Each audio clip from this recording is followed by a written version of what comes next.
Hi everyone, there's been some questions lately on extruder nozzles on the Qidi Facebook forum, and I thought I'd share my experiences so far. On the left is the Teflon tube low temperature based one, which has a much larger internal hole for the low temperature fit out due to the Teflon tube passing in the middle. Unfortunately for the low temperature one, I'd actually like to print carbon fibre PLA, so I'm exploring options for that nozzle.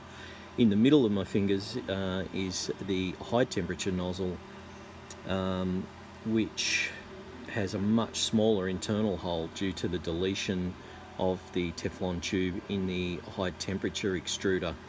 I managed to heat up the OEM extruder, use a 21mm wrench as well as the an M9 wrench to back out the OEM nozzle. Pretty much on the first day it blocked up very quickly when I was printing carbon fibre.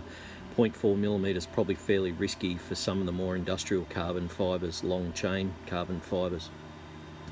And in the right I have a stainless steel nozzle that I managed to find on eBay, also with a small hole. Not hard to find. The Qidi extruder is very much an MK10 or Mark 10 extruder with a few little tweaks on the heat break.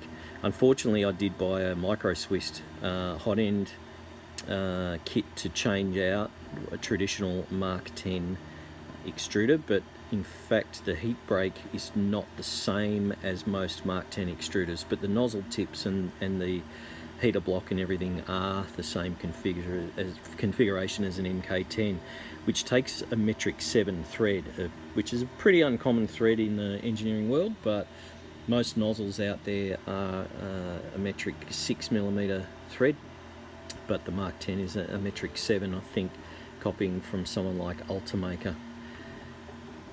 So I've managed to heat up my high temperature extruder tonight to 260 degrees, put in another nozzle, 0.6mm of the stainless steel nozzle, and it's quite possible to change your slicer software under advanced settings in the Qidi slicer to be 0.6mm. The reason I've done that is to get a little more room for carbon fibre not to block up like happened to me on the first day with the OEM nozzle, and also to shift my layer height up because I tend to print more mechanical parts, so I'm not less worried about layer lines and more worried about cycle time and throughput.